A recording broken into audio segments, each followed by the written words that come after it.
प्यारे बच्चों,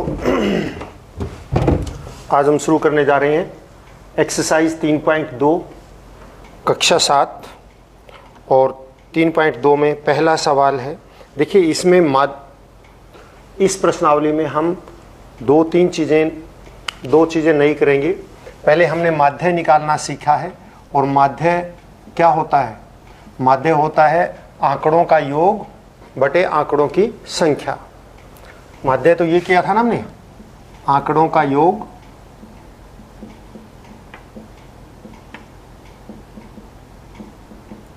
भाग में आंकड़ों की संख्या।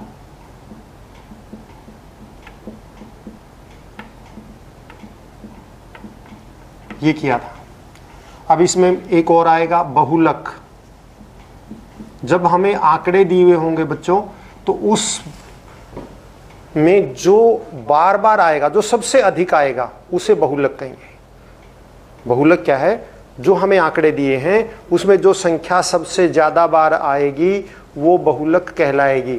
जैसे 2, 3, 5, 9, 8, 7, 3, 2, 8, 7, 8, 5, 8, 4। तो आप देखिए इसमें कौन सी ऐसी संख्या है जो सबसे ज्यादा बार आ रही है, और वो है 8। 4 बार आ गई, तो ये 8 क्या है? बहुलक है। यानी जो संख्या सबसे अधिक बार आएगी वो बहुलक है। अगर दो संख्याएं हैं जो बराबर आ रही है तो वो दोनों बहुलक हैं। इसके बाद आपको आएगा एक माध्यक। माध्यक क्या होता है बच्चों? जो आंकड़े दे रखे हों, मान लीजिए ये दे रखा है, तो इन आंकड़ों को या तो आरोही क्रम में लिखो या अवरोही क्रम में लिखो। आरोही मतलब या तो छोटे से बड़े में लिखो, और या फिर बड़े से छोटे में लिखो। तुम्हारी मर्जी है, जैसे मर्जी लिखो। या तो आरोही क्रम या फिर अवरोही क्रम, कोई भी लिखिए। और बीच की संख्या देखिए, यहां पे 1, 2, 3, 4, 5 है, तो ये बीच की संख्या है। इसके 2 इधर हैं, 2 इधर हैं, यहां पे भी 2 इधर है, 2 इधर है, बीच की संख्या। तो ये बीच की संख्या क्या कहलाती है? माध्यक कहलाती है। बीच की संख्या क्या कहलाती है? माध्यक कहलाती है। जब भी संख्याएं 3, 5, 7, 9, 11, 13 विषम रहेंगी तो माध्यक उसी में से होगा। लेकिन देखिए, आपकी किताब के अनुसार, आपके सिलेबस के अनुसार तो यही है कि माध्यक इसी में से होगा, लेकिन आवश्यक नहीं है। मैं पहले बता देता हूं, अगर सम संख्याएं हों, संख्याएं जैसे ऐसे दे रखी हों 2, 3, 4, 5, बताइए माध्यक क्या है? तो फिर ये 2 आ गए, इन दोनों का औसत लेना पड़ेगा। तो चलो वो बात की बात है। आपके लिए यही है कि माध्यक इन्हीं संख्याओं में से होगा, माध्यक इसी में से होगा। तो बीच की संख्या को माध्यक कहते हैं। लेकिन सबसे पहले आंकड़ों को आपने क्या करना है? अवरोही या फिर आरोही क्रम में लिखकर, और फिर बीच की जो संख्या होगी वो बीच की संख्या क्या कहलाएगी? माध्यक। बहुलक क्या होगी? जो संख्या सबसे अधिक बार आएगी वो क्या होगी? बहुलक। ये 2 नई चीजें हैं। और आइए हम शुरू करते हैं 3.2।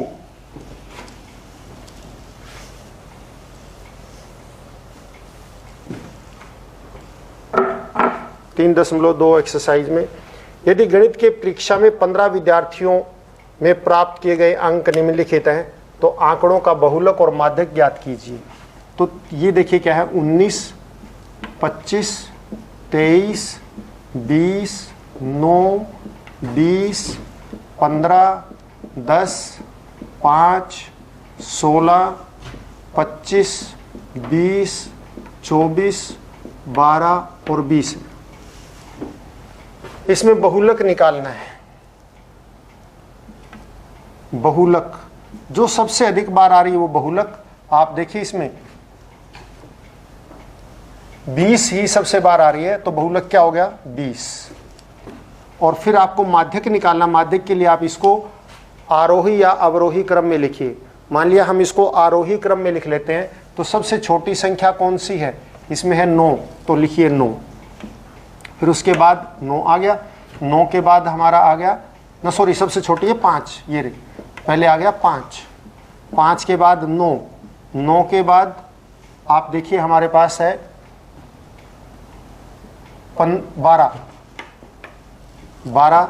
12 के बाद क्या है 15, तो 12 भी हो गया, 15 भी हो गया। 15 के बाद हमारे पास है 16, 16 लिखिए। 16 के बाद हमारे पास है 19, तो 19 लिखो।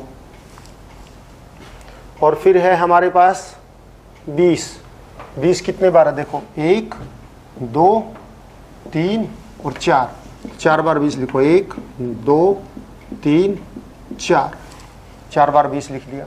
अब उसके बाद आ गया हमारे पास 20 के बाद हमारे पास संख्या है 23, 23 लिखिए, 23 आ गया, ये रहा। 23 के बाद है 24, 24 लिखिए। और 24 के बाद है 2 बार 25 है, तो 2 बार 25 लिखो। ये हमने आरोही क्रम में लिख दिया। और ये 15 है, तो बीच की संख्या देखो, 1 2 3 4 5 6 7, 7 इधर छोड़ दो, ये बीच की संख्या आ गई, 1 2 3 4 5 6। कोई रह गया बच्चों, 10 छोड़ दिया हमने, सॉरी, यहाँ पे 9 के बाद 10 था, ये सभी। तो आप देखिए 10 छोड़ दिया था हमने, ये लिख लिया, 5 9 10 12 4 5 6 7, तो ये संख्या 1 2 3 4 5 6 7, इस संख्या के 7 इधर हैं 7 उधर हैं, बीच में है ये, तो इसका माध्यक क्या होगा? तो माध्यक बराबर है 20। इसका बहुलक भी 20 है और माध्यक भी 20 है। बहुलक तो जो सबसे ज्यादा बार आए, बिल्कुल आसान है। और माध्यक के लिए आप क्या करो, उसको आरोही क्रम में लिखो या अवरोही क्रम में लिखिए, ध्यान रही कोई संख्या छूट ना जाए। और फिर आप बीच की जो संख्या हो, आधी इधर होनी चाहिए आधी उधर होनी चाहिए, और जो बीच की संख्या बच गई वो क्या कहलाएगा? माध्यक। एक क्रिकेट मैच में खिलाड़ियों द्वारा बनाए गए रन इस प्रकार हैं। तो खिलाड़ियों द्वारा बनाए गए रन मैं आपको बता रहा हूं, इसमें दे रखे हैं, रन दिए हुए हैं 6 15 120 50 100 80 10 15 8 10 और 15, तो ये दे रखे हैं। इनके माध्य बहुलक और माध्यक ज्ञात कीजिए। माध्य ज्ञात करना है तो माध्य क्या होगा? माध्य के लिए आप इसको सबको जोड़िए, 6 + 15 + 20 + 50 + 100 + 80 + 10 + 15 + 8 + 10 + 15, और भाग में ये कितने हैं? 1 2 3 4 5 6 7 8 9 10 11, और आप इसको 11 से भाग कर दो तो आपका माध्य आ जाएगा। बहुलक क्या है? आप देखिए कौन सी संख्या सबसे अधिक बार आ रही है?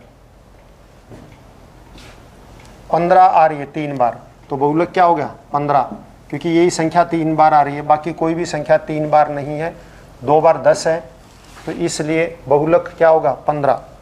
माध्यक निकालने के लिए आप क्या करें? माध्यक के लिए आप इसको आरोही या अवरोही क्रम में लिखें। सबसे पहले सबसे छोटी संख्या 6, फिर उसके बाद 8, और उसके बाद 2 बार 10,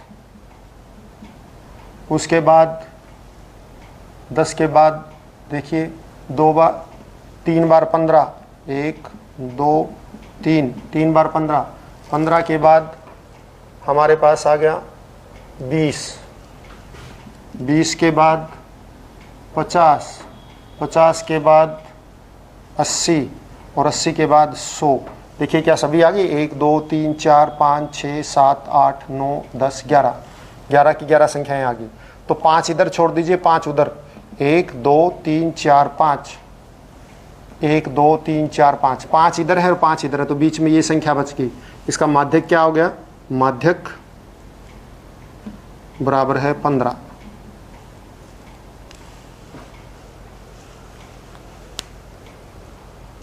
तीसरा सवाल और चौथा सवाल भी बच्चों बिल्कुल ऐसे ही हैं।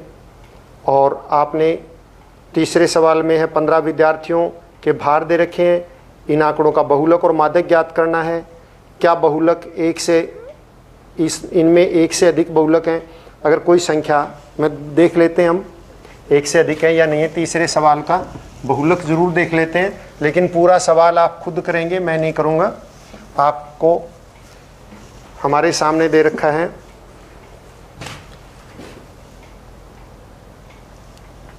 आप इसको एक गिनने के लिए आप इसका एक सारणी भी बना सकते हैं। मैं सारणी बनानी सिखा देता हूं आपको। मान लीजिए ये दे रखा है आपको 38, 42, 35, 37, 45, 50, 32, 43, 43, फिर 40, 36, 38, 43, 38 और 47।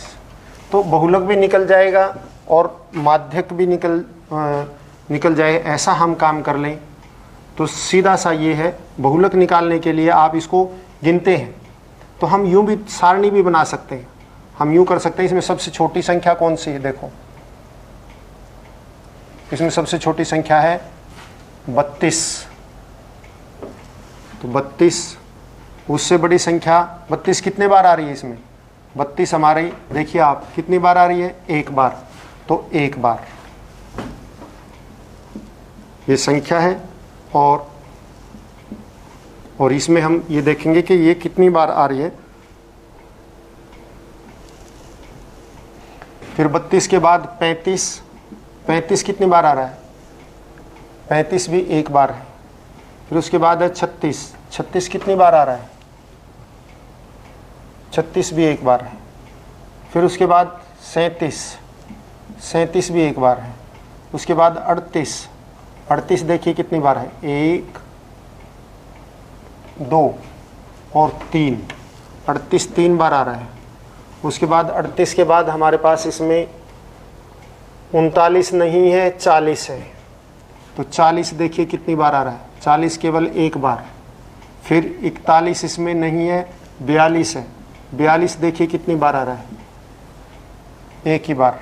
फिर इसके अंदर देखिए 43, 43 कितनी बार आ रहा है? 1, 2 और 3 बार। फिर इसके बाद 44 इसमें नहीं है, 44 नहीं है तो 45 है। 45 देखिए कितनी बार आ रहा है? एक बार।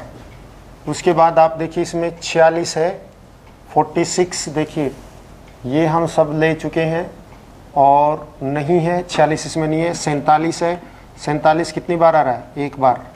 उसके बाद देखिए इसमें 48 है, 48 इसमें नहीं है। 49 भी नहीं है। 50 है, 50 एक बार। तो ये संख्याएं ये हैं।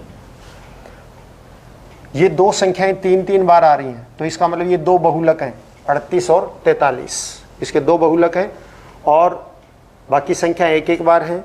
अब आप इसका माध्यक निकाल सकते हैं। तो माध्यक निकालने के लिए आप इसको यूं ही, इसको सबको आरोही क्रम में लिखना पड़ेगा, यानी 38 3 बार लिखना पड़ेगा आपको, 43 भी 3 बार लिखना पड़ेगा। बीच की संख्या आप देखेंगे कौन सी है। ठीक इसी तरह का चौथा सवाल आप खुद करेंगे। और पांचवा है, बताइए कि निम्नलिखित कथन सत्य है अथवा असत्य है। बहुलक आंकड़ों में से सदैव एक संख्या होता है। हाँ, बहुलक आंकड़ों में से ही होता है, क्योंकि जैसे यहाँ बहुलक 38 है और 43 है, दोनों इसी में से तो है ना, तो बिल्कुल ऐसा ही है। माध्य दिए हुए आंकड़ों में से एक संख्या हो सकता है। देखो हमेशा हो ये जरूरी नहीं है, लेकिन हो सकता है, बिल्कुल हो सकता है। मैं आपको उदाहरण दे सकता हूँ कि 5, 10 और 15 का आप जो है माध्य निकालिए। 5, 10, 15 का माध्य क्या आएगा? 5 + 10 + 15 और भाग में 3, तो ये 30 भाग में 3 यानी कि 10। ये इसमें से हो सकता है, और लेकिन हमेशा होता है ये आवश्यक नहीं है। इसने पूछा है हो सकता है, हाँ हो सकता है, लेकिन हमेशा सदैव नहीं होता है। अगर ये पूछता कि माध्य दिए हुए आंकड़ों में से सदैव एक संख्या होती है तो हम कहते हैं नहीं, असत्य है। लेकिन अब ये पूछ रहा है हो सकता है, तो हम कहेंगे सत्य है। माध्यक आंकड़ों में से सदैव एक संख्या होता है। देखिए आपके अनुसार, आपकी कक्षा के अनुसार तो हम हाँ ही भरेंगे, होता है। और अगले का आपने माध्य निकालना है, और आप देखिए उसका 9 माध्य आता है या नहीं आता, ये आपके लिए है। तो आज के इस लेक्चर में इतना ही। आप जो है स्वस्थ रहें, खुश रहें और घर पर रहें और अपना काम पूरा करते रहें।